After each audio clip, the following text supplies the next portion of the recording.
যদি বিটিএস হয় একটা ঘর, তবে সে ঘরকে যে ভালোবাসা আগলে রাখে তার নাম চীন। সুগা সেই ঘরের দেওয়াল, যে সব বিপদে ঘরটি ঢাল হয়ে দাঁড়ায়। আর যেহুক তো সেই আশার নাম, যে এই ঘরটিকে স্বপ্ন দেখতে শেখায়। আর আরেম হলো সেই ঘরের স্তম্ভ, যা ঘরটাকে মাথা উঁচু করে দাঁড়াতে শিখিয়েছে। আর জিমিন তো সেই ঘরটার মায়ামাখায় স্পর্শের নাম।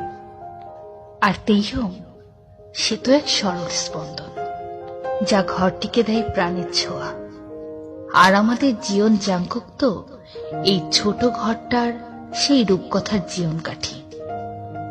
আর আর্মিরা হলো বিটিএস নামক ঘরটির রক্ষা কবচ, যা বাইরের সব আঘাত থেকে ঘরটাকে আগলে রাখে পরম যত্নে, নিজের করে, আপন মেনে।